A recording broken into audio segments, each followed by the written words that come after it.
Before we start, let's have a short history of Caterpillar scale models. And by that we mean Caterpillar's promotional programme, rather than specialist collector models by Classic Construction Models. Up until the early 2000s, models like this one were made by Conrad and particularly NZG, and then an exclusive license was given to Norskott. That arrangement ran for many years but eventually ended in around 2013. There was then a short-lived exclusive arrangement with Tonkin Replicas. But this didn't last very long and it ended in 2015. Since 2015, the exclusive license for Caterpillar promotional models has been with Diecast Masters. And in that time, the range of models has been expanded and improved considerably. This model from Diecast Masters is number 85683. And it comes in their usual outer shipping carton.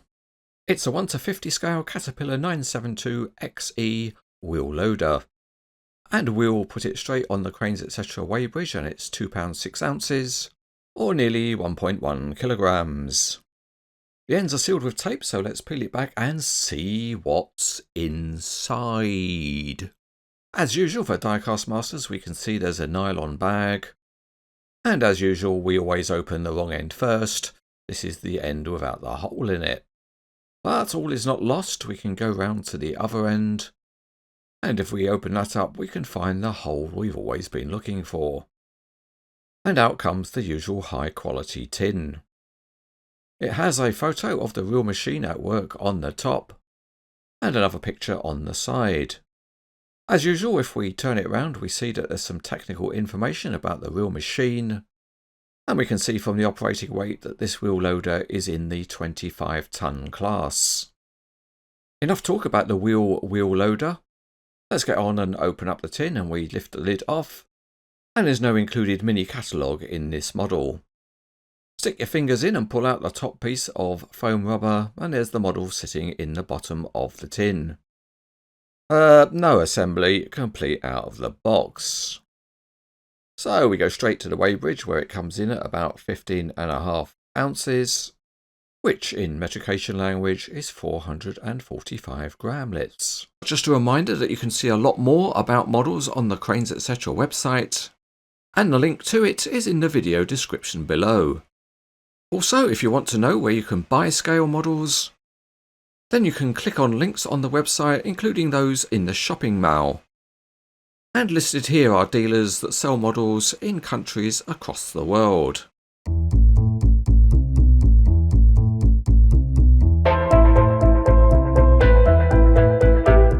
As usual, we start underneath and you can see the large rear counterweight, and the Diecast Master's name is embossed on the underside. The large rear axle is detailed and the model number is printed on. But if we move to the front axle, the details are incomplete. There's no drive shaft from the front axle to the rear. In this view, you can see some detailing on the underside of the bucket, and the tyres have a decent tread pattern. At the rear, the large counterweight has painted lights, but a highlight of the detailing is the rear grille. It's nicely formed with delicate textures, and it has the cat name and a couple of lights above. Looking at the side of the engine enclosure, and there are plenty of graphics, and some of them are very small.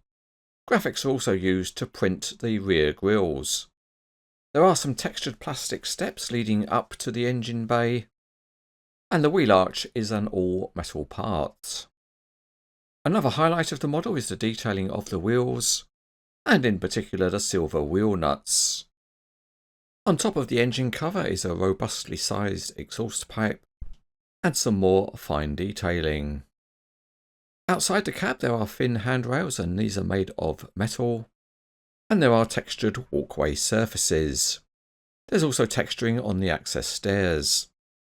There's some decent detailing in the roof of the cab, and the grab rails around the edge are made of soft plastic. At the pivot point there are no hydraulic lines crossing over, but there are some tiny graphics to add detail. The steering rams are visible.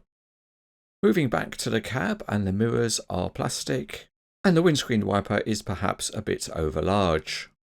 There's an operator inside the cab and he's not removable. At the back of the cab there is another windscreen wiper, and you can see the mirrors are silvered. The main work lights are on soft plastic stalks.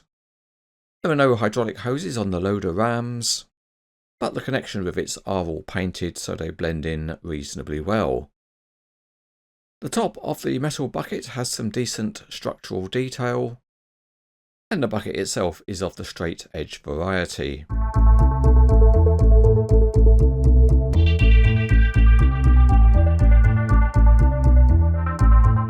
With the model belly side up, we can spin the wheels very freely, and as you can see there's very significant oscillation of the rear axle. The model steers by using the hydraulic rams at the pivot point, but the range of movement is a bit restricted. And you can see that clearly when you look at the pivot point because the hydraulic rams don't fully retract. Out on to the Cranes Etc. test track, and the 972XE zips along, so you can really fire it along your desktop. Driving along at the maximum turn is not quite so good, as the model tends to skid rather than follow a nice curve. On the real machine, the rear axle oscillates to help the machine over rough ground, and that's modelled very well here. So no need to worry if you've got an untidy desktop. We move on swiftly to the loading function. And first of all, the bucket gets to a moderate height but can't quite hold the pose because of a looseness in the cylinders. However, if we tip the bucket, it does achieve an excellent tipping angle. That continues down to the bottom of the travel, but you can't really rotate the bucket to get a decent carry angle.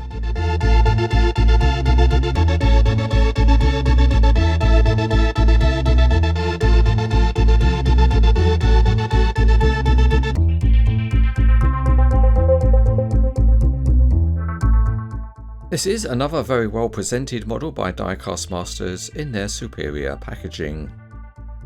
The model itself offers a very good standard of detailing, and in general it has a high metal content.